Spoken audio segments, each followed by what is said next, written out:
وعلى آله الطيبين الطاهرين أصحابه الكاملين الواسلين والتابعين لهم بالإحسان إلى يوم الدين. أما بعد فأعوذ بالله من الشيطان الرجيم. بسم الله الرحمن الرحيم. قل إن كنتم تحبون الله فاتبعوني يحببكم الله. صدق الله مولانا العظيم وصدق رسوله النبي الكريم الأمين. إن الله وملائكته يصلون على النبي يا أيها الذين آمنوا صلوا عليه وسلموا تسليما. الصلاة والسلام عليك يا سيدي يا رسول الله وعلى آلك وأصحابك يا سيدي يا حبيب الله. الصلاة والسلام عليك يا رحمة للعالمين وعلى آلك وأصحابك يا شفيع المذنبين. حضرت محترم پچھلے درس میں آپ حضرات کے سامنے حضرت عبداللہ بن عباس رضی اللہ تعالیٰ عنہما سے مروی یہ حدیث بیان کی تھی کہ نبی کریم علیہ الصلوۃ والتسلیم مسجد پاک کے اندر تشریف لے آئے. صحابہ کرام علیہ رضوان کی ایک جماعت اس سنا کہ وہ آپس میں بیٹھ کر انبیاء علیہ السلام کے باہمی فضائل اور ان کی برتری اور عزت کا تذکرہ کر رہے ہیں. ان کے بارے میں سنا کہ وہ کہہ رہے ہیں کہ اللہ نے ابراہیم علیہ السلام کو اپنا خلیل بنایا، موسیٰ علیہ السلام کو ہم کلامی کا شرف عطا فرمایا، عیسیٰ علیہ السلام کو روح اللہ کلمۃ اللہ بنایا اور آدم علیہ السلام کو منصب خلافت کے لیے منتخب فرمایا. تو نبی کریم علیہ الصلوۃ والتسلیم نے فرمایا سمیعت کلامکم وعجبکم، میں نے تمہاری گفتگو بھی سنی اور ان ہستیوں کے خداداد مراتب پر تمہارے تعجب کا اظہار بھی مشاہدہ کیا. بے شک اللہ نے آدم علیہ السلام کو صبی بنایا، ابراہیم علیہ السلام کو خلیل بنایا، موسیٰ علیہ السلام کو کلیم بنایا، عیسیٰ علیہ السلام کو روح اللہ کلمۃ اللہ بنایا. میرے بارے میں تمہارا کیا خیال ہے؟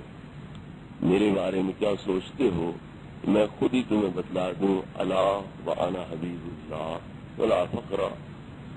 اچھی طرح غور سے سن لو کہ میں اللہ کا حبیب ہوں اور میں یہ بات بطور فخر نہیں بیان کر رہا ہوں بلکہ اللہ رب العزت کے حکم کی تعمیل میں اس کے انعام پر شکریہ ادا کرتے ہوئے یہ بیان کر رہا ہوں. اس نے مجھے منصب محبوبیت عطا کیا ہے.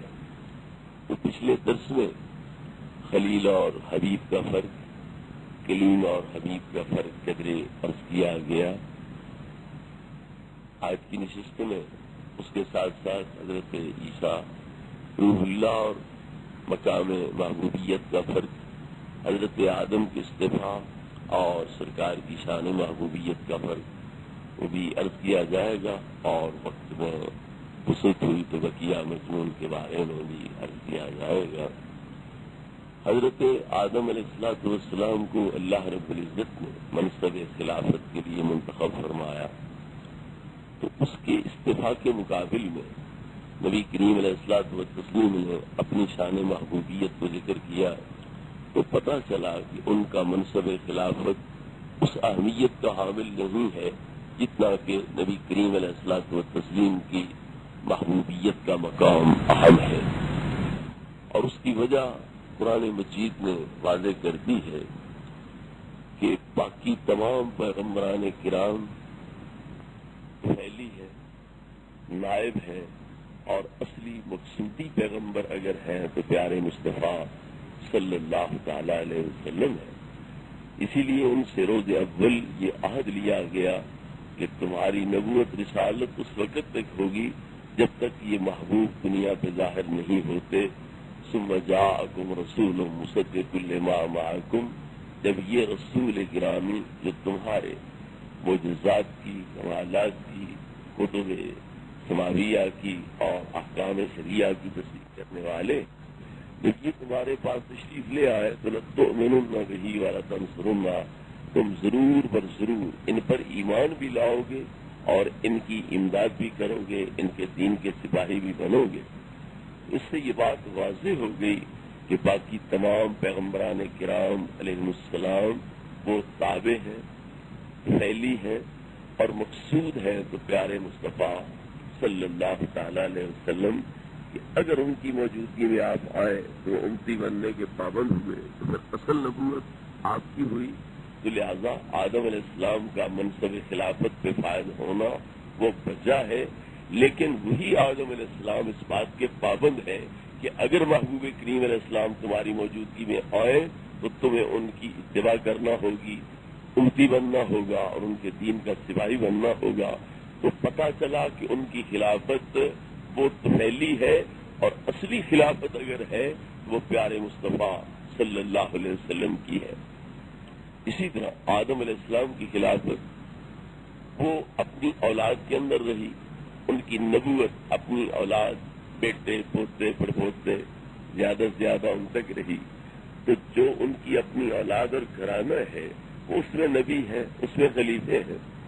پوری کائنات کے اندر ان کی خلافت کا حکم نافذ نہ رہا، اور پھر وہ خلافت ختم ہو گئی جب دوسرے پیغمبر آئے، ان کی نبوت کا دور ختم ہو گیا۔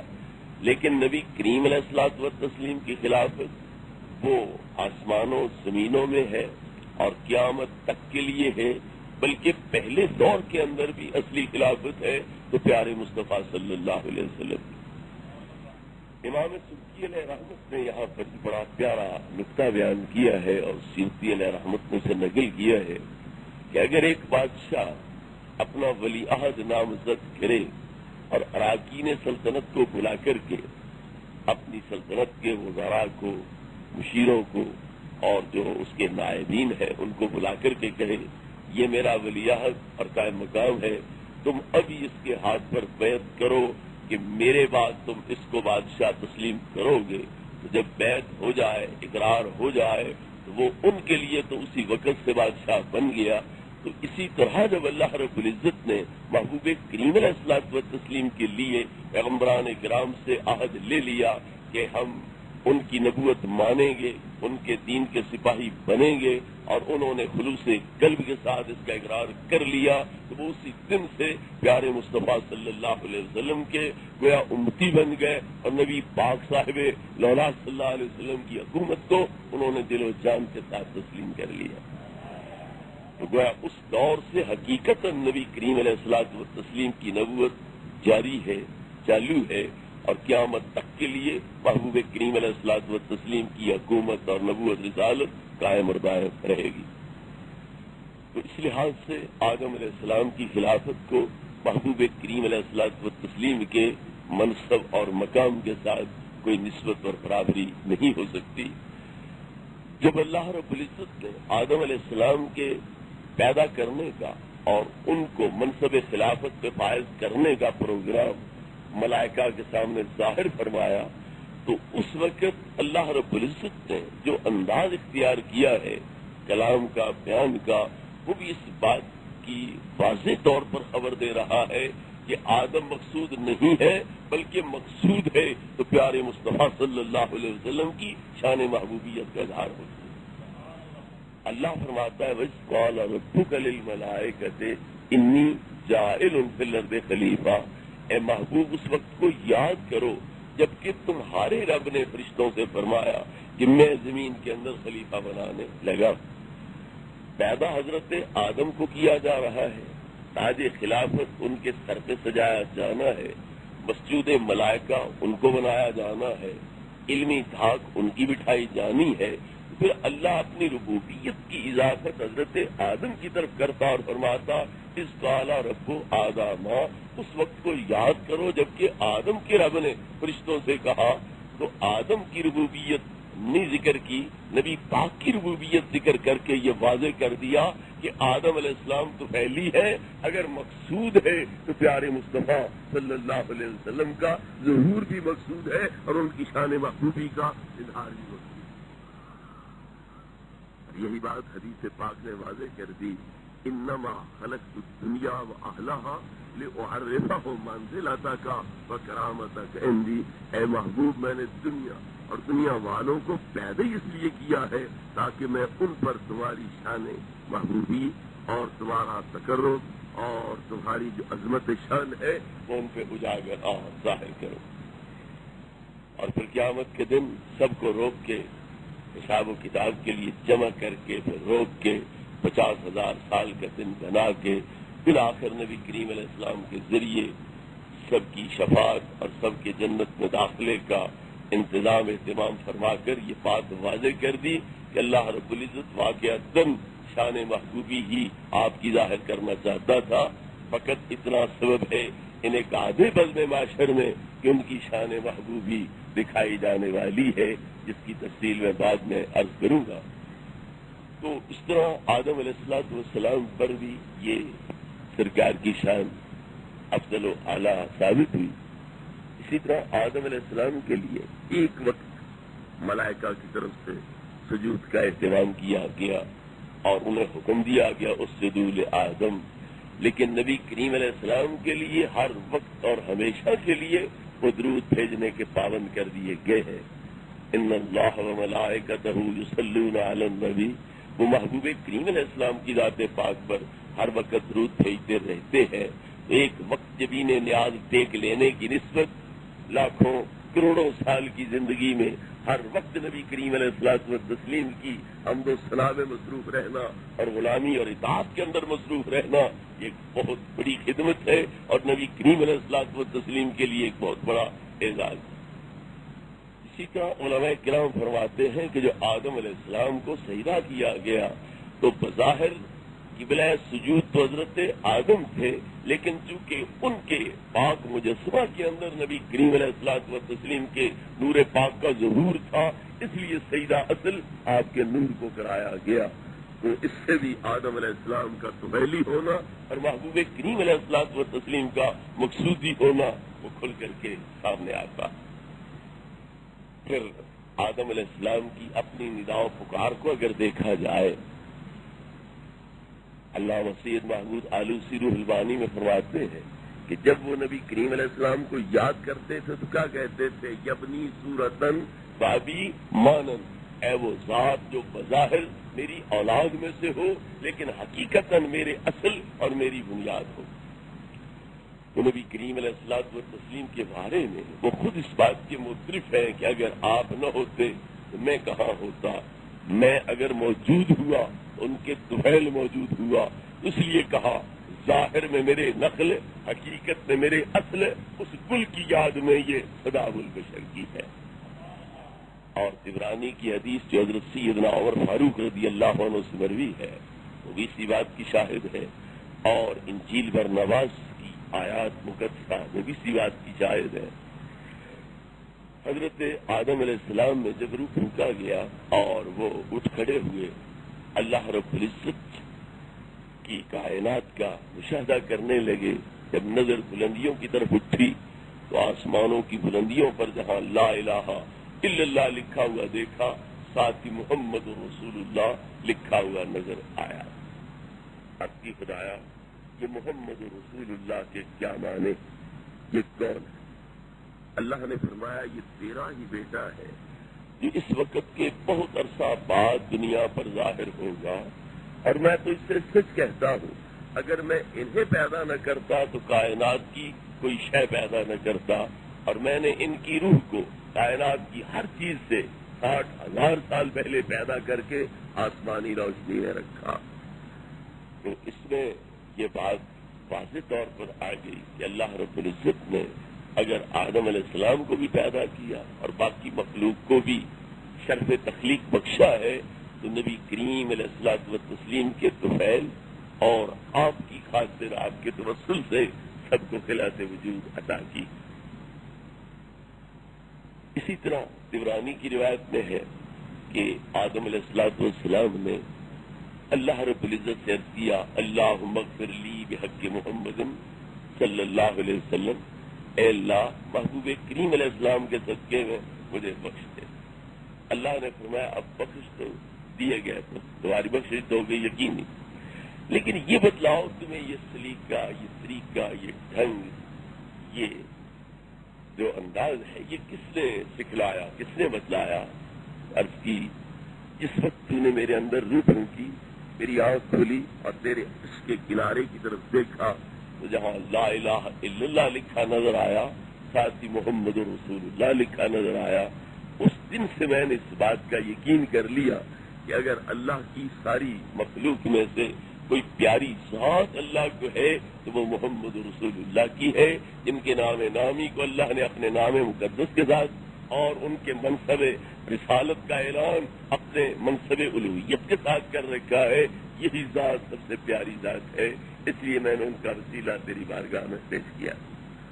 اللہ نے فرمایا صدقت یا آدم لولا محمد لما خلقتک، اے آدم تم نے ٹھیک کہا، ٹھیک سمجھا، اگر محمد کریم علیہ السلام نہ ہوتے میں تمہیں پیدا ہی نہ کرتا۔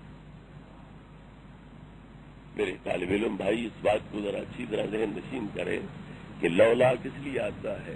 اول کے وجود اور ثانی کی نفی کے لیے۔ تو مطلب کیا ہوا؟ اگر محمد کریم علیہ السلام موجود نہ ہوتے تو آدم کی تخلیق نہ ہوتی، پہلے آپ موجود تھے تو آپ کی وجہ سے آدم علیہ السلام کی تخلیق ہوئی، تو نبی کریم علیہ السلام ظاہری طور پر خارج کے اندر پہلے موجود تھے اور آپ کا موجود ہونا سبب بن گیا آدم علیہ السلام کی تخلیق کا۔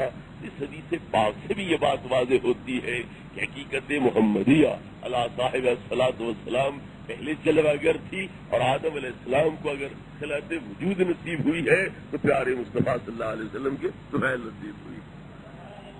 تو آپ اپنی حقیقت کے لحاظ سے چونکہ پہلے موجود ہیں، اس لیے آدم علیہ السلام نے کہا یبنی صورتن و ابی مانن، تم بظاہر تو میری اولاد میں سے ہو لیکن حقیقت میں میرے اصل ہو اور میری بنیاد ہو۔ اسی بات کو حضرت سعدی علیہ رحمت نے بیان کرتے ہوئے فرمایا اصل وجود آمدی از نخست دیگر ہر سے موجود شد برے سست، باقی ہر چیز وجود کی بدولت ہوتی ہے، اور اگر وجود کی بنیاد ہے تو اے محبوب تیری ذات پاک ہے۔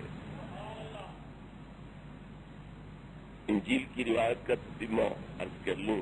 آدم علیہ السلام نے عرض کیا کہ خدایا جس طرح تو نے یہ پیارے نقش وہاں لکھے ہیں، اس بات پر بھی قادر ہے کہ یہ پیارے نقش میرے انگوٹھوں کے ناخنوں پر اتار دے۔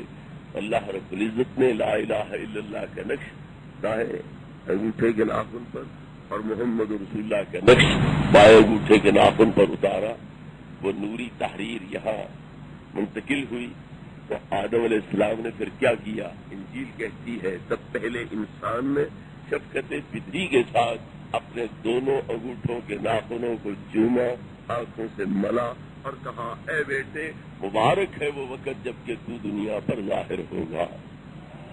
تو پتہ چلا پہلے انسان بھی حضرت آدم علیہ السلام اور پہلے نبی پاک کے نام کو چومنے والے، انگوٹھے چوم کی آنکھوں پہ لگانے والے بھی آدم علیہ السلام ہے۔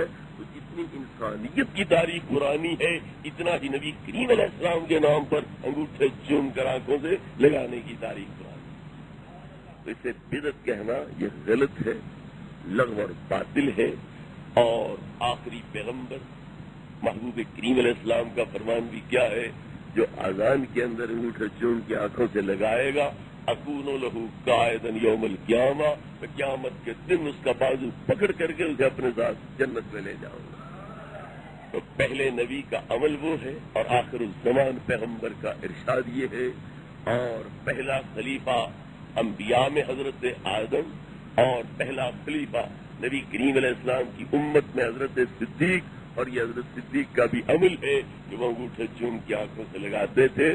اور علی قاری علیہ رحمت موضوعات کبیر میں فرماتے ہیں کہ اور کوئی روایت بھی نہ ہو تو حضرت صدیق کا عمل ہمارے لیے کافی حجت ہے، کیونکہ نبی پاک کا فرمان ہے علیکم بسنتی و سنت الخلفاء الراشدین المہدیین تمسکوا بہا وعضوا علیہا بالنواجذ، تم پر لازم ہے میری سنت پہ عمل بھی اور میرے خلفاء راشدین کی سنت پہ عمل بھی۔ اور حضرت صدیق رضی اللہ تعالیٰ عنہ کے عمل سے یہ بات ثابت ہے، جب اور صحیح حدیث سے ثابت ہے، صحیح سند سے ثابت ہے، تو پھر ہمارے لیے یہی کافی واقعی دلیل ہے کہ انگوٹھے چوم کے آنکھوں سے لگانا یہ مستحب ہے اور کار ثواب ہے۔ جہاں تک روایات کی چھان پھٹک کا تعلق ہے تو محدث کہہ دیتے ہیں یہ روایت صحیح نہیں ہے، تو لوگ اس کا معنی سمجھ لیتے ہیں موضوع ہے، من گھڑت ہے۔ لم یصح کا معنی موضوع من گھڑت سمجھنا یہ جہالت کا بڑا اعلیٰ نمونہ ہے، کیونکہ حدیث کے 4 درجے ہیں، صحیح ہے، حسن ہے، ضعیف ہے اور موضوع ہے۔ تو لم یصح کا مطلب یہ ہوا کہ پہلا درجہ جو حدیث کا ہے اس درجے کی حدیث نہیں ہے، تو جو صحیح نہیں وہ حسن ہو سکتی ہے، ضعیف ہو سکتی ہے، پھر حسن لذات ہی ہوتی ہے، لغیر ہی ہوتی ہے، اور ضعیف بھی بعض اوقات حسن بن جاتی ہے جب اس کے اسنادات متعدد ہو جائے، وہ بھی درجہ حسن تک پہنچ جاتی ہے۔ تو حسن کا درجہ ہے، اس کے پھر اندر اور درجے ہیں، پھر ضعیف کا درجہ ہے، چوتھی جگہ موضوع کا درجہ ہے۔ تو یار لوگوں نے اپنی بدباطنی کو دخل دیتے ہوئے لم یصح کا معنی موضوع کر دیا، یہ حدیث موضوع ہے من گھڑت۔ حالانکہ سارے فقہا لکھ رہے ہیں کہ اذان کے وقت انگوٹھے چوم کی آنکھوں میں لگانا اور قرۃ عینی میں یا رسول اللہ پڑھنا، صلی اللہ علیہ یا رسول اللہ پڑھنا یہ مستحب ہے، کار ثواب۔ تو ایک حدیث موضوع من گھڑت ہو تو پھر اس پر عمل کو یہ مستحب کیسے قرار دے رہے؟ اور اگر حدیث ضعیف بھی ہو تو فضائل اعمال کے اندر وہ قابل قبول ہوتی ہے۔ کیوں؟ اگر واقعی نبی کریم علیہ السلام نے فرمایا ہو کہ جو انگوٹھے چوم کے اذان کے وقت اشہد ان محمد رسول اللہ کے وقت آنکھوں سے لگائے گا، میں اس کا بازو پکڑ کے جنت کے ساتھ جنت میں لے جاؤں گا اپنے ساتھ، اگر واقعی آپ نے فرمایا ہو تو کتنا بڑا اعزاز ہے۔ اور اگر نہیں بھی فرمایا تو ہمارے کو انگوٹھے کس گئے یا ہونٹ پھٹ گئے یا آنکھیں ختم ہو گئی، ہوا کیا، ہمیں نقصان کیا پہنچائے؟ اس لیے وہ فرماتے ہیں کہ حدیث ضعیف ہی کیوں نہ ہو عمل کرنا چاہیے، کیونکہ ہو سکتا ہے نبی کریم علیہ السلام کا یہ فرمان ہو، ہم محروم کیوں رہے؟ اگر نہیں تو نقصان کوئی نہیں، اور اگر ہے تو اتنا بڑا فائدہ جو ہے ہم اس سے معرومی کیوں اختیار کریں؟ تو اس لیے فضائل اعمال میں جو حدیث ضعیفہ مرسوم ہوں ان پر بھی عمل کرنا چاہیے، اور یہ مستحب ہے عمل کرنا۔ تو بہرحال آدم علیہ السلام کو اللہ رب العزت نے واضح کر دیا کہ اگر محبوب کریم علیہ السلام کی ذات نہ ہوتی تو نہ تم ہوتے، نہ عرش، نہ کرسی، نہ لوح و قلم، نہ آسمان، نہ زمین، نہ جنت، نہ دوزخ، نہ جن، نہ انسان، نہ فرشتے، کوئی شے بھی نہ ہوتی۔ یہ سب کچھ جو پیدا ہوا ہے تو پیارے مصطفیٰ صلی اللہ علیہ وسلم کے دہیل ہوا ہے۔ تو جب محبوب آپ ہیں تو پھر اصل آپ کی ذات مطلوب ہوئی، باقی جو بھی ہے وہ قابل برداشت اس لیے ہوتے ہیں کہ محبوب سے تعلق رکھنے والی چیزیں۔ حضرت عیسیٰ علیہ السلام کو اللہ رب العزت نے روح اللہ، کلمت اللہ کا لقب دیا، یہ لقب بچا ہے۔ آپ روح اللہ ہیں، کلمت اللہ ہے۔ کلمت اللہ کہنے کا مطلب کیا ہے کہ آپ ظاہری اسباب سے ہٹ کے اللہ کی قدرت کے ایک نمونے کے طور پر دنیا میں ظاہر ہوئے، کیونکہ ایک انسانی بچے کی تخلیق کا دار و مدار ماں باپ پر ہے، ان کے ملاپ پر ہے، اور ان دو مادوں کے مؤنث کے رحم میں پہنچنے پر ہے۔ لیکن یہاں پر واری مریم عفیفہ سے اللہ رب العزت نے بغیر ظاہری اسباب کے حضرت عیسیٰ علیہ السلام کو پیدا کر دیا، تو گویا کلمہ کن سے پیدا ہوئے۔ تو کلمہ کن سے پیدا ہونے کی بنا پر آپ کو بھی کلمہ کہہ دیا گیا، لیکن نبی کریم علیہ الصلوۃ والتسلیم کو کلمات کہا گیا ہے۔ فتلقى آدم من ربه کلمات فتاب علیہ۔ ایک قرأت تو وہ ہے جو عام لکھی بھی ہے اور پڑھی بھی جاتی ہے، فتلقى آدم من ربه کلمات۔ دوسری قرأت یہ ہے فتلقى آدم من ربه کلمات، کہ آدم علیہ السلام کی امداد کو پہنچ گئے رب کی طرف سے کلمات، تو اللہ نے پھر ان کی بدولت آدم علیہ السلام کی توبہ قبول کر لی۔ تو یہاں کلمات کون ہے؟ پیارے مصطفیٰ صلی اللہ علیہ وسلم کی ذات پاک۔ علامہ آلوسی فرماتے ہیں فما عیسیٰ وما موسیٰ بل وما حضرت عیسیٰ ہوں یا حضرت موسیٰ، حضرت ابراہیم ہوں یا حضرت نوح، حضرت آدم ہوں یا حضرت داؤد، یہ تمام کے تمام نبی کریم علیہ الصلوۃ والتسلیم کے بحر کرم کے چند قطرے ہیں اور ان کے دریائے نور کے وہ ذرات ہیں. اس لیے نبی کریم علیہ السلام کلمات ہیں. اگر عیسیٰ علیہ السلام جو کروڑویں حصے کا ایک قطرہ ہے اور اس آفتاب رسالت کے ذرات میں سے یا کرنوں میں سے ایک کرن ہے، کروڑویں حصے کی ایک کرن ہے، اگر وہ کلمت اللہ کہلانے کے حقدار ہیں تو نبی کریم علیہ الصلوۃ والتسلیم کی ذات کلمات کہلانے کی حقدار ہے. پھر جس طرح بغیر ظاہری سبب کے حضرت عیسیٰ علیہ السلام کو پیدا کیا گیا تو نبی کریم علیہ السلام کا نور، آپ کی نبوت، آپ کا اس دیش میں انبیاء کا استاد ہونا، یہ کون سے ظاہری سبب کے ساتھ ہے؟ یہ بھی سب اللہ رب العزت کے اسی کلمہ کن کا اعجاز ہے. تو اس لیے بھی نبی کریم علیہ الصلوۃ والتسلیم کلمات کہلانے کے حقدار ہے. جہاں تک روح اللہ کا تعلق ہے تو نبی کریم علیہ الصلوۃ والتسلیم کی شان کیا ہے؟ انا نور من نور اللہ ان اللہ قد خلق قبل الاشیاء کلھا نور نبی کا نور ہے. تو جس طرح پیدا کردہ روحوں میں سے عیسیٰ علیہ السلام کی روح ایک مخصوص روح ہے، اللہ کے پیدا کردہ انوار میں سے نبی کریم علیہ السلام کا نور بھی ایک عظیم ترین نور ہے اور اللہ کی ذات کے ساتھ اسے خاص قسم کی نسبت ہے. تو اس لیے نبی کریم علیہ السلام کا یہ اعزاز نور اللہ ہونے والا یہ روح اللہ سے بھی بڑھ کر ہے، کیونکہ نبی کریم علیہ السلام فرماتے ہیں کہ والمؤمنون من نوری، جتنے مومن ہیں ان سب کا تعلق اگر اللہ سے قائم ہوا ہے تو میری ذات کے وسیلے اور واسطے سے ہوا. نور اللہ کا مطلب کیا ہے؟ کہ میرے نور کا براہ راست اللہ سے تعلق ہے. والمؤمنون من نوری کا مطلب کیا ہے؟ کہ جتنے ایماندار ہیں، ہاں انبیاء ہوں وہ بھی مومن ہیں، امتیں ہوں، فرشتے ہوں، جن مومن ہیں، نباتات، جمادات، حیوانات مومن ہیں، ان تمام کا تعلق اللہ رب العزت کے ساتھ قائم ہوا تو میرے نور کے توسط سے ہوا ہے. تو اس لیے نبی کریم علیہ السلام کا جو اعزاز نور اللہ ہونے والا ہے وہ روح اللہ کی نسبت بھی بڑھ کر ہے اور ظاہر ہے. محبوب کریم علیہ الصلوۃ والتسلیم نے اپنی اس شان کو ان تمام حضرات کے مرتبے ماننے کے بعد اجاگر کرتے ہوئے جب فرمایا الا وانا حبیب اللہ فلا فخرا، میں اللہ کا محبوب ہوں اور میں یہ بات بطور فخر نہیں بیان کر رہا بلکہ حقیقت حال کی وضاحت کے لیے اور اللہ کی سے نعمت کا شکر ادا کرنے کے لیے کہ مجھے یہ بلند مقام عطا کیا ہے.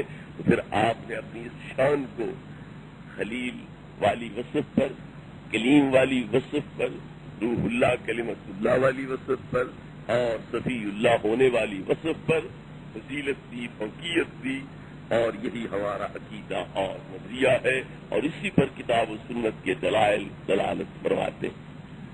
آگے اسی منصب محبوبیت کے کچھ تقاضے بیان کرتے ہوئے ثمرات اور فوائد نتائج بیان کرتے ہوئے ارشاد فرمایا انا حامل لواء الحمد یوم القیامت تحتہ آدم ومن دونہ یوم القیامہ، کہ میں لوائے حمد ہاتھ میں تھامے ہوں گا قیامت کے دن. آدم علیہ السلام اور ان کے بعد والے جتنے نبی ہیں وہ میرے اس پرچم کے نیچے ہوں گے.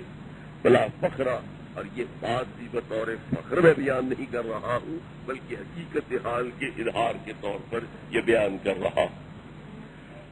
لوائے حمد کیا ہے؟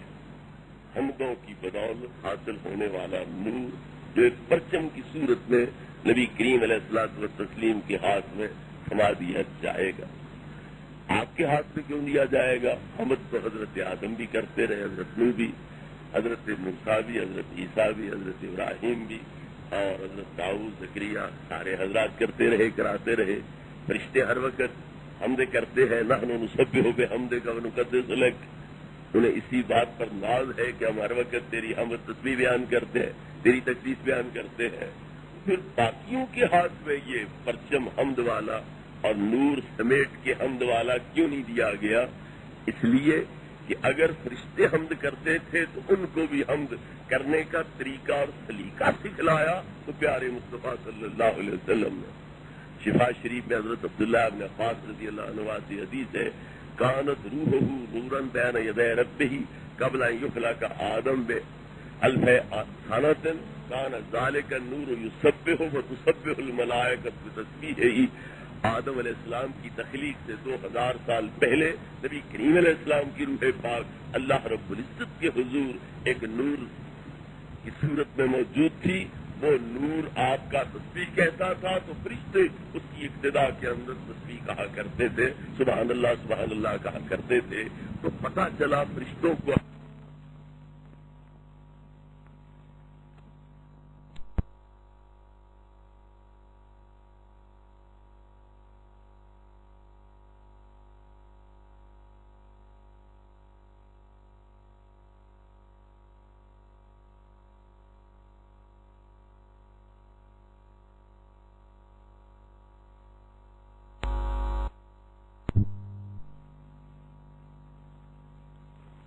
روح پاک نے اور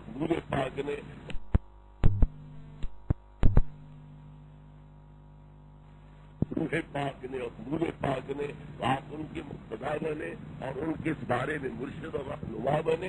لہٰذا ان کی جتنی حمدیں اور تسبیحات ہیں وہ ساری کی ساری نبی کریم علیہ الصلوۃ والتسلیم کے نامہ اعمال میں داخل. اسی طرح آپ سب سے پہلے نبی بنائے گئے اور پھر انبیاء کی روحیں پیدا کر کے ان کو آپ کی شاگردی میں دے دیا گیا. وہ عالم ارواح کے اندر آپ سے تربیت پاتے رہے, استفادہ کرتے رہے, سلوک وصول سیکھتے رہے, شریعت طریقت حقیقت سے آگے ہی حاصل کرتے رہے. جب کامل بنے تو اللہ نے انہیں دنیا کا امام بنایا.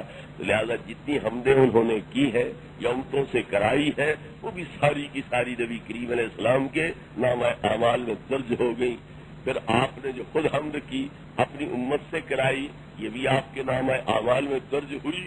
تو اس لیے چونکہ آپ نے ہی حمد کی بنیاد رکھی ہے, خود کی ہے, لوگوں سے کرائی ہے, تو اللہ رب العزت اس کے نور کو سمیٹ کے آپ کے دستے کرم میں دے دے گا کہ آج جزا کا دن ہے, بدلے کا دن ہے, اعمال کے ثواب تقسیم کرنے کا دن ہے.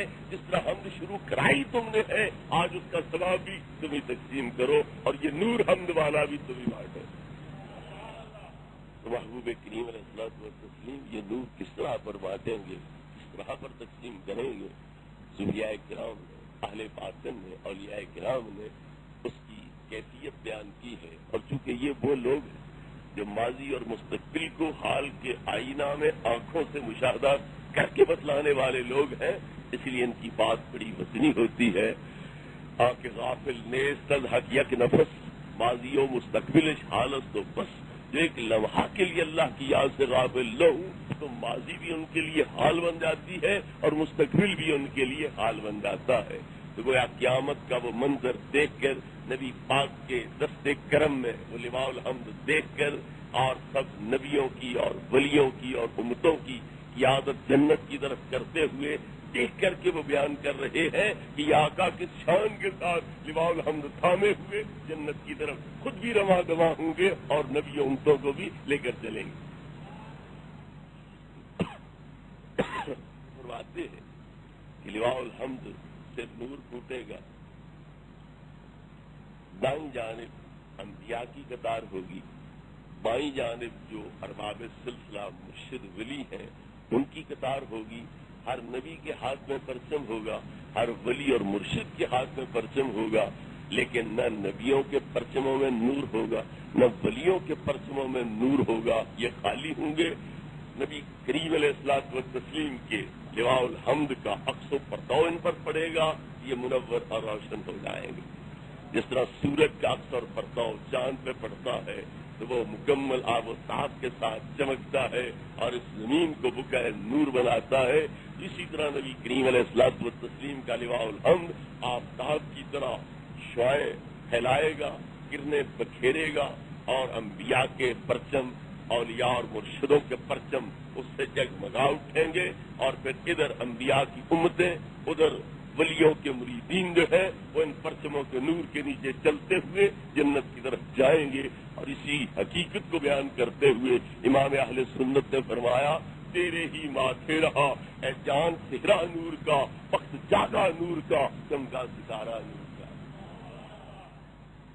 تو نبی کریم علیہ الصلوۃ والتسلیم کی یہ شان ہوگی انا حامل لوائے الحمد یوم القیامہ تحتہ آدم ومن دونہ یوم القیامت ولا فخرا، کہ میں وہ لوائے حمد اپنے ہاتھ میں لیے ہوں گا اور آدم علیہ السلام سے لے کر حضرت عیسیٰ تک سارے نبی اس کے نیچے ہوں گے. اور یہ بات بھی میں بطور فخر نہیں بیان کر رہا ہوں بلکہ حقیقت حال کے اظہار کے طور پر اور اللہ کے انعام پر شکریہ ادا کرتے ہوئے بیان کر رہا. آگے فرمایا وانا اول شافع و اول مشفع، سب سے پہلا شفاعت کرنے والا بھی میں ہوں گا اور سب سے پہلے جس کی شفاعت قبول کی جائے گی وہ بھی میں ہوں گا. محبوب کریم علیہ السلام نے یہاں پر اپنا منصب شفاعت بیان کیا ہے اور یہ اہل سنت والجماعت کا عقیدہ ہے کہ نبی کریم علیہ السلام کی شفاعت پر حق ہے. خارجی لوگ اس کے منکر ہیں کہ کوئی شفاعت نہیں، وہ مکمل طور پر اس کے منکر ہیں. معتزلی کہتے ہیں کہ نہ کبائر والوں کی شفاعت ہوگی نہ دوزخ سے شفاعت کے ذریعے کوئی نکلے گا. ہاں البتہ صغائر کی معافی کے لیے شفاعت ہو سکتی ہے. معتزلہ نے صرف یہاں تک کہ رعایت کی ہے، آپ کی شفاعت کا انکار کلیتاً نہیں کیا، صرف اسے صغائر تک محدود کر دیا. لیکن علماء اہل سنت فرماتے ہیں کہ یہ تمہاری توجیہ لغو اور باطل ہے، کیونکہ تمہارا عقیدہ کیا ہے کہ ان تجتنبوا کبائر ما تنہون عنہ نکفر عنکم سیئاتکم، جو کبیروں سے بچ جائے گا اس کے صغیرے تو اپنے آپ ہی معاف ہو جائیں گے، تو شفاعت اس کے لیے ضروری کیا؟ تو گویا یہ دونوں فرقے نبی کریم علیہ السلام کی شفاعت کے منکر ہیں، معتزلہ بھی اور خوارج بھی، جبکہ وہ قرآن سے احادیث سے اور امت کے اجماع سے ثابت ہے. بلکہ شفاعت کا عقیدہ اتنا بڑا اجماعی عقیدہ ہے کہ توحید کے بعد، رسالت کے بعد، قیامت کے بعد شاید ہی کوئی اتنا اجماعی عقیدہ ہو. قیامت کے دن جب لوگ کھڑے ہوں گے مبہوت ہو کر، مدہوش ہو کر، پاگل ہو کر، دیوانے ہو کر، کوئی سمجھ نہیں آئے گی کریں کیا، تو اللہ الہام فرمائے گا کہ کھڑے رہنے سے بات نہیں بنے گی. جس طرح دنیا میں تمہارا کوئی کام الجھ جاتا تھا تو تم سفارشی ڈھونڈ لیتے تھے اور حل نکل آتا تھا، تو یہاں بھی جب تک سفارشی نہیں تلاش کرو گے بات نہیں بنے گی تمہاری. اس الہام کے بعد وہ دوڑیں گے، اکٹھے ہوں گے، سر جوڑ بیٹھیں گے، صلاح مشورہ کریں گے کہ سفارشی تلاش کریں، شفیع تلاش کریں. اللہ رب العزت کی بارگاہ میں جس کا کوئی مقام ہو، مرتبہ ہو، اس کو اللہ کے حضور پیش کریں اور اس کے ذریعے یہ مشکل حل کروائیں. تو اللہ رب العزت کی الہام سے جب یہ سلسلہ شروع ہوگا شفیع کی تلاش والا، تو پتہ چلا کہ اللہ رب العزت کی شفاعت کے عقیدے سے متفق ہے، یہ شفاعت پر حق ہے، ورنہ اللہ رب العزت اس کا الہام کیوں کر. یہ بات بھی ذہن نشین رہے کہ جو اچھا کام ہو اس کے لیے تو کہا جائے گا الہام کیا گیا، یلہمون لذالک.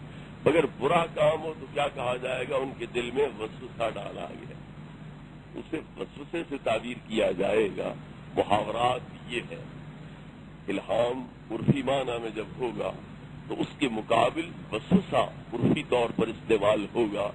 تو لہذا جب الہام شفاعت کے لیے اللہ رب العزت فرمائے گا تو اس کا مطلب یہ ہوا کہ شفاعت کا عقیدہ اور شفاعت کی طلب، شفیع کی تلاش یہ ایک مستحسن امر ہے، اچھا قدم ہے. اس لیے اللہ رب العزت اس کا الہام فرمائے گا. اور اللہ رب العزت کی شان رحیمی کریمی سے یہ بات بعید ہے کہ وہ دنیا کے مومنوں کو قیامت کے دن مشرک بنا ڈالے، وہاں ان کو شفاعت کا الہام کرے اور وہ شفیع کی تلاش میں نکلے اور مشرک بن جائے. تو اللہ کی شان رحیمی کریمی سے یہ بات بعید ہے کہ جو زندگی بھر یہاں مومن رہے ان کو قیامت کے دن مشرک بنا ڈالے اور دوزخ کا ایندھن بنا دے. تو اگر یہ عقیدہ شرک ہوتا تو کبھی اللہ رب العزت اس کا الہام نہ فرمائے. اس اسی طرح جب امتیں مل کر کے انبیاء علیہ السلام کے پاس جائیں گی، پہلے آدم علیہ السلام کے پاس، ان کو واسطے دیں گے، تم اللہ کے خلیفے، تم مسجود ملائکہ، تمہارے علم کے سامنے ملائکہ عاجز، شیاطین عاجز، اتنا بڑا مرتبہ مقام ہے، اور پھر ہمارے باپ ہو اور دیکھو اولاد کا حال کیا ہے، مہربانی کرو اولاد کے حال پہ ہمارے لیے سفارش کرو، وہ کیا کہیں گے؟ لست ہناکم، میرا بھی یہ مقام نہیں، میں تو دانا کھا بیٹھا تھا، پتہ نہیں میرے ساتھ کیا ہوگا، اللہ مجھ سے ہی جواب طلبی نہ شروع کر لے تو میں تو نہیں کرتا سفارش، التمسوا غیری، کسی اور کو تلاش کرو۔ اچھا ابا حضور پھر یہ تو بتلاؤ اور کس کے پاس جائیں؟ چلو نوح علیہ السلام کے پاس چلے۔ تو سوال یہ ہے کہ آدم علیہ السلام کیوں نہیں کہتے بیٹو غلط راہ پہ چل پڑے؟ کوئی یہاں کسی کے کام نہیں آ سکتا، کسی غیر کے در پہ جانے کی ضرورت نہیں، او سیدھا اللہ رب العزت کے پاس چلے جاؤ، دیکھو کوئی حجاب نہیں، کوئی پردہ نہیں، اللہ رب العزت پوری طرح اور بے حجاب چلوا کر ہے عرش پر، اس لیے سیدھے چلے جاؤ۔ تو آدم علیہ السلام یہ سبق نہیں دیں گے، بلکہ کہیں گے نوح علیہ السلام کے پاس چلے جاؤ۔ اگر غیر اللہ کے در پہ جانا شرک ہے تو غیر اللہ کا در دکھلانا شرک نہیں ہے۔ پھر آدم علیہ السلام شرک کا سبق دیں گے اور اولاد کا بیڑا غرق کریں گے، انہیں مشرک بنا ڈالیں گے۔ وہ گئے ہیں نجات کا سوال کرنے اور آدم علیہ السلام ان کا بیڑا ڈبو دیں گے، جہنم واصل کر دیں گے۔ تو پتا چلا یہ عقیدہ شرک نہیں، کم از کم آدم علیہ السلام کے نزدیک شرک نہیں۔ نوح علیہ السلام کے پاس جائیں گے، وہ معذرت کریں گے، آگے کہیں گے ابراہیم علیہ السلام کے پاس چلے جاؤ۔ تو حضرت نوح علیہ السلام کیوں غیر کا دروازہ دکھلائے؟ کیوں نہیں سبق دیتے سیدھے اللہ کے پاس جاؤ؟ یہ مولوی صاحبان سیدھے اللہ کے پاس جانے کا سبق دیں اور پیغمبران کرام سیدھے انبیاء کے پاس جانے کی بات کریں، اللہ کی طرف سیدھا نہ جانے دیں۔ اس کا مطلب یہ ہوا کہ یہ مولوی صاحبان ہمیں انبیاء کی راہ سے ہٹا کے کسی اور راہ پہ لگانا چاہتے ہیں۔ تو انبیاء کی راہ جب راہ ہدایت ہے تو پھر یہ لوگ جس راہ پہ لگا رہے ہیں وہ یقینی طور پر راہ دلالت ہے اور گمراہی کا راہ ہے، وہ ہدایت کی راہ نہیں ہو سکتی۔ نوح علیہ السلام حضرت ابراہیم کے پاس بھیجیں گے، وہ معذرت کریں گے، وہ موسیٰ کلیم کے پاس بھیجیں گے، وہ خود معذرت کر کے عیسیٰ روح اللہ کے پاس بھیجیں گے، اور عیسیٰ روح اللہ خود معذرت کر کے محبوب کریم علیہ السلام کی بارگاہ میں بھیجیں۔ یہ سارے پیغمبر بھول گئے، انہیں کوئی پتہ نہیں، یہ شفاعت غلط ہے، کوئی کسی کا فائدہ نہیں کر سکتا اور بھلا نہیں کر سکتا، یہ نہیں پتا تھا۔ پھر نبی کریم علیہ السلام جو انبیاء علیہ السلام کی شریعتوں کی تکمیل کے لیے آئے، اور آپ فرماتے انما بعثت لاتمم مکارم الاخلاق، میں اس لیے بھیجا گیا ہوں تاکہ جو اعلیٰ اخلاق ہیں ان کی تکمیل اور تتمیم کروں، اور جو احکام پہلے انبیاء کرام علیہ السلام کی شریعتوں میں ابھی تشنہ تکمیل تھے میں ان کو مکمل کرنے کے لیے آیا ہوں۔ پھر توحید کی تکمیل بھی آپ نے کرنا تھی، تو آپ کہہ دیتے کہ عزیزو یہ غلط طریقہ ہے، تم اللہ کو چھوڑ کے غیروں کے پاس دوڑے ہوئے ہو، یہ کیا توحید ہے تمہاری، کیا ایمان ہے، سیدھے اللہ کے پاس جاؤ۔ لیکن جب یہ مخلوق الحال لوگ، پریشان حال لوگ، بے آسرا سہارا لوگ اور پریشان اور مضطرب اور بے چین اور اب اللہ کے عذاب سے ڈرے اور سہمے ہوئے لوگ نبی کریم علیہ السلام کے در کرم پہ حاضری دے کر اور دامن سوال پھیلا کر نبی پاک سے نگاہ کرم کی بھیک مانگیں گے تو آپ کیا فرمائیں گے؟ انا لہا، شفاعت کے لیے تو اللہ نے بنایا ہی مجھے ہے، تم دیر کر کے کیوں آئے؟ خلیل و نجی کلیم و مسیح سبھی سے کہیں نہ بنی، یہ بے خبری کے خلق پھری کہاں سے کہاں تمہارے لیے۔ مقصود محبوب کریم علیہ السلام کی ذات تھی، لیکن ادھر سے شروع کرایا تاکہ ہر سخی کا دروازہ کھٹکھٹا لیں، ناکام لوٹ لیں اور کاسہ مراد خالی رہے ان کا، اور نبی کریم علیہ السلام کی بارگاہ میں جا کر ان کا دامن سوال خبر مراد کے ساتھ پر ہو، تاکہ انہیں تسلی ہو جائے کہ اگر آج کسی کی رسائی ہے بارگاہ خداوند کریم میں تو وہ صرف محبوب پاک صلی اللہ علیہ وسلم کی ہے، اس لیے یہ سارا اہتمام انتظام کیا گیا۔ تو محبوب کریم علیہ الصلوۃ والتسلیم کیا فرمائیں گے؟ آنا لہا، شفاعت کے لیے میں، شفاعت کے لیے میں۔ تو آپ فرماتے شفاعت کوئی کر ہی نہیں سکتا، جاؤ سیدھے اللہ کے پاس۔ تو اللہ بھی متفق شفاعت کے عقیدے کے ساتھ، انبیاء بھی سارے متفق شفاعت کے عقیدے کے ساتھ، اور امتیں ساری دوڑ رہی ہیں شفیع کی تلاش میں، تو یہ بھی متفق شفاعت کے عقیدے کے ساتھ. تو جس عقیدے پر سب امتوں کا اتفاق، سب نبیوں کا اتفاق، بلکہ اللہ کی ذات کا بھی اتفاق ہے، وہ عقیدہ غلط ہو سکتا ہے. یہیں سے یہ بات بھی سمجھ آ جائے گی کہ یا اللہ مدد، یا اللہ مدد، یا رسول اللہ مدد، یہ جو آپس میں لڑائی شروع کرا دی گئی ہے اللہ رسول کی، یہ لغو اور بےہودہ حرکت ہے. کوئی لڑائی جھگڑے والی بات ہی کوئی نہیں. جو خالص دن اللہ رب العزت کا انفرادی امتیازی ہے، اس دن میں بھی نبی پاک سے مدد لی جائے گی، لیکن نبی پاک کی مدد ان کی شان کے لائق ہوگی، اللہ کی مدد اللہ کی شان کے لائق ہوگی. نبی کریم علیہ السلام کی مدد کیا ہوگی کہ خدایا انہیں بخش دے، جو جنت کے حقدار ہیں انہیں جنت دے دے. اللہ آپ کی سفارش قبول کرتے ہوئے انہیں بخشے گا، جنت دے دے گا. تو اللہ کی مدد ہے جنت دینا، گناہوں سے درگزر کرنا. اور نبی کریم علیہ السلام کی مدد کیا ہے؟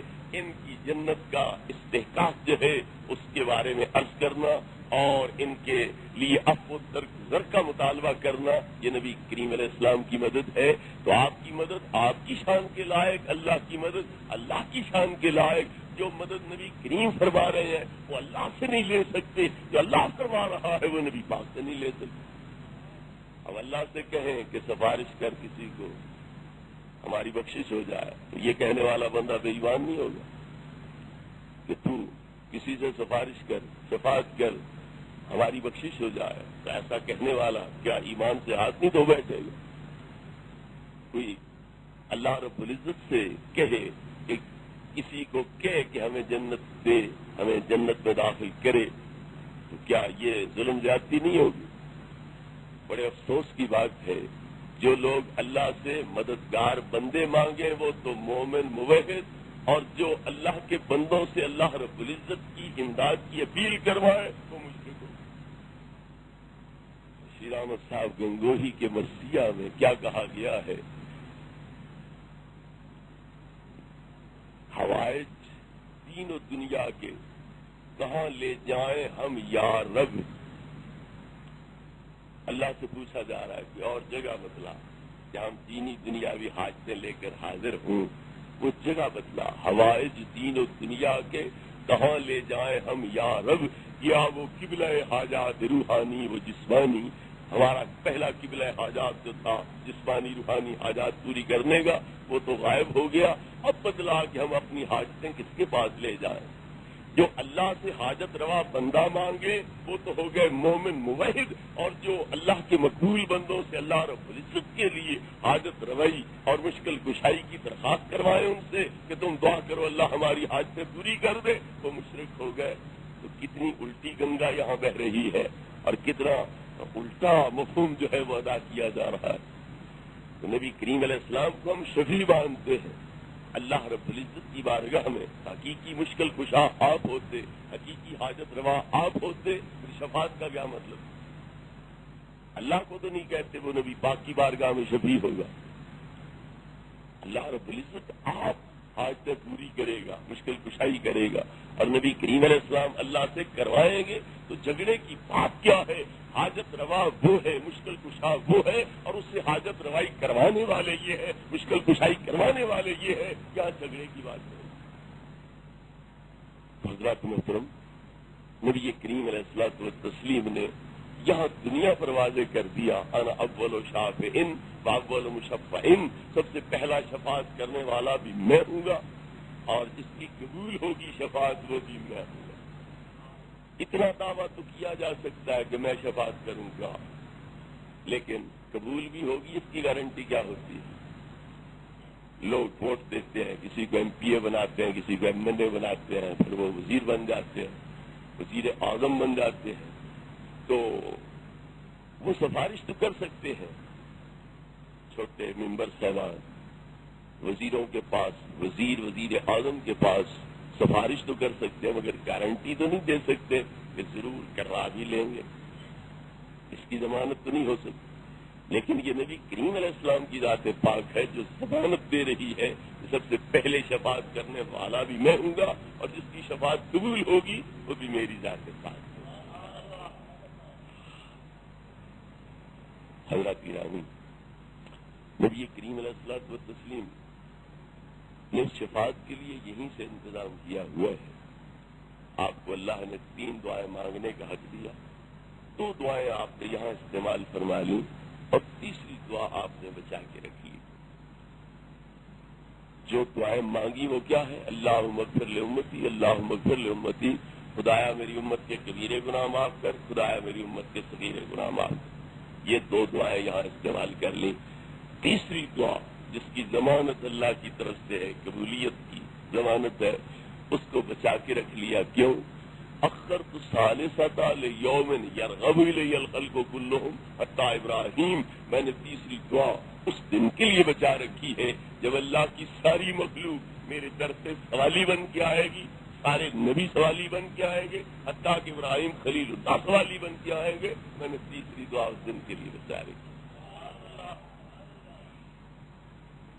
کہ نبی کریم علیہ الصلوۃ والتسلیم کو پتہ ہے کہ کسی نبی نے امت کا انتظام نہیں کرنا، کسی پیر نے مریدوں کا بندوبست نہیں کرنا، کسی استاد نے شاگردوں کے لیے اہتمام انتظام نہیں کرنا، کسی باپ نے اولاد کے لیے کوئی انتظام نہیں کرنا. سب کی بخشش اور مغفرت اور جنت میں داخلہ اور سب کی شفاعت وہ میں نے ہی کرنی ہے. اس لیے نبی کریم علیہ السلام یہیں سے انتظام کر کے جا رہے. اب یہاں سے آپ یہ بات بھی ذہن نشین فرما لیں کہ جن لوگوں نے یہ کہا ہے کہ نبی کریم کو نہ اپنا حال معلوم ہے نہ ہمارا حال معلوم ہے، وہ کتنے بے باک ہیں، کتنے جسور ہیں، اور نبی کریم علیہ الصلوۃ والتسلیم کے اس امتیازی شان کے کس قدر وہ چھپانے کے اور اس امتیازی شان کو گویا نظر انداز کرانے کے لیے جتن کرنے والے لوگ ہیں کہ نبی کریم علیہ السلام کو نہ اپنے انجام کا پتہ ہے نہ ہی امت کے بارے میں پتہ ہے. کسی کو نہیں حال معلوم، نہ زندہ کو نہ مردہ کو، کہ اس کے ساتھ کیا ہوگا، دوسروں کے ساتھ کیا ہوگا، نہ نبی کو نہ امتی کو. یہ توحید بیان کی جا رہی. توحید اپنی جگہ بجا ہے، مگر توحید کی آڑ میں اللہ کے مقبولوں کی توہین کرنا یہ تو کوئی انسانیت نہیں. نبی کریم علیہ السلام کے بارے میں آیات شاہد، احادیث شاہد، لیکن ان سب کو نظر انداز کر کے ڈھکوسلے کے طور پر اپنی طرف سے بات کر دی جائے کہ نبی کو نہ اپنے انجام کا پتہ نہ ہمارے انجام کا پتہ. تو تم نے پھر ان کا دامن تھاما ہی کیوں ہے جنہیں خود اپنا پتہ ہی نہیں میرے ساتھ کیا ہوگا؟ ان کا دامن تھام کے تم کس فلاح کی ضمانت حاصل کر پھر عیسائی بن جاؤ. حضرت عیسیٰ تو بچپن میں پنگوڑے میں پڑے ہوئے اعلان کر رہے ہیں والسلام علیہ یوم ولدت و یوم اموت و یوم ابعث حیٰ. یہ اعلان نبوت کے بھی 17-18 سال بعد کہیں مجھے کوئی پتہ نہیں میرے ساتھ کیا ہوگا. وہ پنگوڑے میں پڑے ہوئے یہ کہیں پھر عیسائی بن جانا چاہیے. وہ ہمدی رہنے کی ضرورت کیا ہے؟ کتنے افسوس کی بات ہے کہ قرآن کی آیتیں چھوڑ کے اللہ کیا فرماتا ہے؟ یوم لا یخزی اللہ النبی والذین آمنوا معہ. قیامت کے دن نہ میں اپنے نبی کو پریشان ہونے دوں گا نہ ان کا دامن تھامنے والوں کو پریشان ہونے دوں گا. بل الآخرۃ خیر لک من الاولی. آخرت آپ کے لیے دنیا سے بہتر ہے، بلکہ ہر پچھلی گھڑی آپ کے لیے پہلی سے بہتر ہے. وَلَسَوْفَ يُؤْتِيكَ رَبُّكَ فَتَرْضَىٰ. تمہیں اتنا دے گا اللہ تمہارا، اتنا دے گا جس میں تم راضی ہو جاؤ گے. نبی کریم علیہ السلام کے صحابہ کی جو صحیح معنوں میں اتباع کرنے والے ہیں، اللہ ان کے بارے میں کہتا ہے رضی اللہ عنہم ورضوا عنہ. میں اللہ ان سے راضی، تم مجھ سے راضی. تو جو صحابہ کے صحیح معنوں میں اتباع کرنے والے ہیں ان کی شان اگر یہ ہے تو صحابہ کی شان کیا ہوگی؟ پھر نبی کریم علیہ الصلوۃ والتسلیم کی شان اور آپ کا مقام کیا ہوگا؟ الا ان اولیاء اللہ لا خوف علیہم ولا هم يحزنون الذین آمنوا وكانوا يتقون. جو نبی پاک پہ ایمان لائے، جو نبی پاک کی شریعت کو اوڑھنا بچھونا بنا لے، ان کے لیے ضمانت ہے لا خوف علیہم ولا هم يحزنون کی. جن کی غلامی سے ولیوں کو یہ ضمانت مل رہی ہے، اس نبی کی اپنی شان کیا؟ نبی کریم علیہ السلام نے اپنی شان خود بیان کی ہے. انا حامل لواء الحمد یوم القیامہ. حمد والا جھنڈا میرے ہاتھ میں ہوگا. پہلا شفیع بھی میں ہوں گا، پہلا مقبول شفاعت بھی میں ہوں گا، اور سب سے پہلے جنت کے دروازے بھی میں کھٹکھٹاؤں گا، اور میرے ساتھ فقراء مومنین ہوں گے. ہم سب سے پہلے جنت میں داخل ہوں گے. یہ ساری شانیں اپنی نبی کریم علیہ الصلوۃ والتسلیم آپ بیان کر رہے. تو آگے فرمایا انا اول من یحرک حلق الجنہ، سب سے پہلے جو جنت کے دروازے کھٹکھٹاؤں گا وہ میں ہوں گا. فیدخلنیہا فیفتح اللہ لی فیدخلنیہا وما فقراء المؤمنین، اللہ میرے لیے دروازے کھلوائے گا، مجھے داخل کرے گا اور میرے ساتھ فقراء مومنین بھی جنت کے اندر داخل ہوں گے. تو انا اول من یحرک حلق الجنہ، یہ بھی نبی پاک نے اپنی شان بیان کی ہے، شان محبوبی بھی بیان کی ہے، اور ان لوگوں کا جو عقیدہ ہے اس کا رد بھی کیا ہے کہ نبی کو اپنے انجام کا پتہ نہیں. آپ بتلا رہے ہیں کہ جنت کا دروازہ میرے سوا کوئی نہیں کھلوائے گا، اور آپ فرماتے ہیں ان اللہ حرم الجنت علی الانبیاء حتی ادخلها وعلی الامم حتی تدخلها امتی، اللہ نے نبیوں پر جنت حرام کر دی ہے جب تک کہ میں نہ داخل ہو جاؤں، اور امتوں پر حرام کر دی ہے جب تک کہ میری امت نہ داخل ہو جائے. اور سرکار فرماتے ہیں کہ جب میں دروازہ کھٹکھٹاؤں گا تو خازن رضوان جنت جو ہے وہ دوڑتا ہوا آئے گا، مجھ سے پوچھے گا تمہارا اسم شریف کیا؟ میں کہوں گا آنا محمد صلی اللہ علیہ وسلم. وہ دستبوسی کرے گا، دروازہ کھولے گا اور کیا کہے گا؟ بی کا امر تو اللہ افتح لأحد قبلک، یا رسول اللہ مجھے حکم یہی ہے کہ میں کھولوں سب سے پہلے تو صرف آپ کے لیے، آپ سے پہلے کسی کے لیے جنت کھولی نہیں سکتی. گویا اللہ رب العزت نے ایجاد کی ابتدا کی تو نبی پاک سے، نبوت دینے کی ابتدا کی تو نبی پاک سے، اور نیکی تقویٰ پرہیزگاری ہم ثنا یہ اعمال خیر شروع کروائے تو آپ کی ذات سے. اب جزا اور بدلہ دینے کا وقت آیا تو اب یہ افتتاح نبی پاک کی ذات سے کرا رہا. ہمارے فقراء المومنین، میرے ساتھ فقیر مومنین ہوں گے. اس فقیر سے مراد وہ نہیں جن کی جیب پیسے سے خالی ہو اور دل ہر وقت بے چین ہو، کاش اتنا پیسہ مل جائے، اتنا مل جائے، اس سے مانگ لے، اس سے مانگ لے، وہاں نوکری کر لیں، وہاں نوکری کر لیں، پیسہ کمائے. یہ فقراء مراد نہیں، یہ وہ فقراء ہے جنہوں نے دل کی صحن کو دولت کے خس و خواہشات سے خالی کر دیا اور اللہ رب العزت کے جلووں کی آمادگاہ بنا لیا ہے. وہ فقیر مراد ہے جو اللہ رب العزت کے جلووں کے مشاہدوں میں ماسوا سے بے نیاز ہو چکے ہیں اور دنیا کی حاجت اور ضرورت ان کے دل میں ہے ہی نہیں. وہ فقراء مراد ہے. گویا فقیران در مصطفیٰ مراد ہے، فقیران در خدا ہے جو دنیا کے طالب نہیں ہے بلکہ صرف مولا کے طالب ہے. صوفیاء کرام فرماتے ہیں طالب الدنیا مؤنث، طالب العقبہ مخنث و طالب المولا مذکر. جو دنیا کے طلبگار یہاں کی زوائش آہائش وغیرہ کے یہ عورتوں کی طرح ہے، جس طرح وہ زیورات مارچات بناؤ سنگار کے در پہ ہوتی ہے، یہ بھی اسی طرح سے یہ عورتوں کی جا بجا. اور جو جنت اور حور و غلمان کے طالب ہے وہ مخنث اور ہجڑے ہیں. صحیح معنوں میں مرد وہ ہیں جو صرف اور صرف اپنے مولا کے طلبگار ہیں.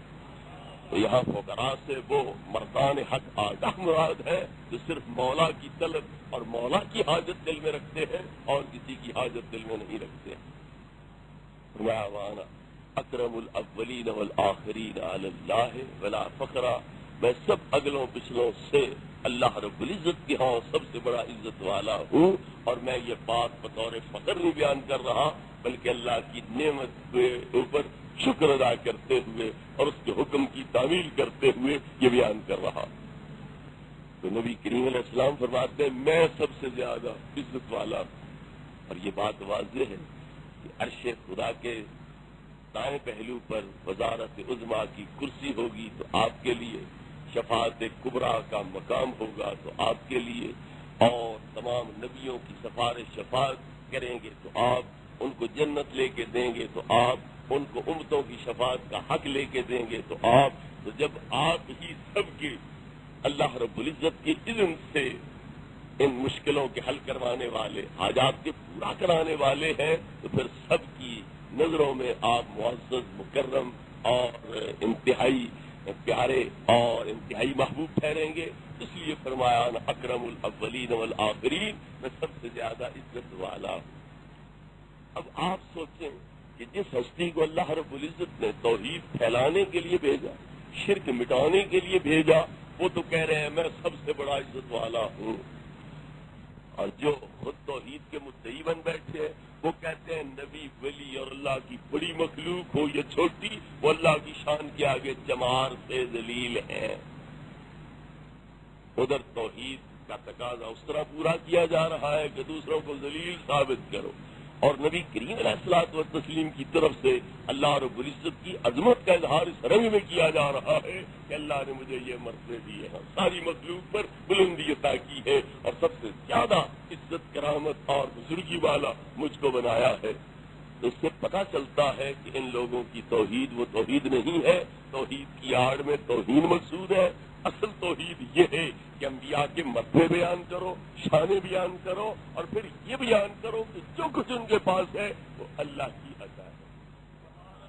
تو اسی سے اللہ رب العزت کی شان ظاہر ہوگی کہ جس کے بندوں کا مرتبہ مقام یہ ہے اس خدا کا مقام کیا ہوگا، جس کے بندوں کا علم اتنا اس خدا کا علم کیا ہوگا، جس کے بندوں کی طاقت یہ ہے اس خدا کی طاقت کیا ہوگی۔ تو یہ ہستیاں اللہ رب العزت کی علم، حکمت، قدرت اور اس کی امتیازی انفرادی شان کے لیے دلیلیں بن جائے گی کہ جب بندوں کی شان یہ ہوگی تو ان کے خالق و مالک اور ان کو یہ درجے مرتبے دینے والے کی شان اس سے بہت بلند و بالا ہوگی۔ نبی کریم علیہ السلام نے مٹھی بھر کنکریاں لی، کافروں کی طرف پھینکی، 1000 کافر کو لگی، ان کی آنکھیں اندھی ہوئی، وہ گویا بے حوصلہ ہوئے اور بددل ہوئے، میدان جنگ چھوڑ کے بھاگنے لگ گئے۔ اللہ نے کیا فرمایا؟ وما رمیت اذ رمیت ولکن اللہ رما، تم نے نہیں مارا جبکہ تم نے مارا بلکہ وہ اللہ نے مارا۔ یہاں پر شیخ محدث شاہ عبد الحق محدث دہلوی جنہوں نے حدیث رسول کے نور سے اس متحدہ ہندوستان کو منور کیا اور مکے مدینے پڑھ کے آئے، ظاہری علم بھی اور باطنی علم بھی، دونوں طرح کے علوم وہ وہاں سے حاصل کر کے یہاں آئے، وہ کیا فرماتے ہیں؟ خود اہل کمال الہی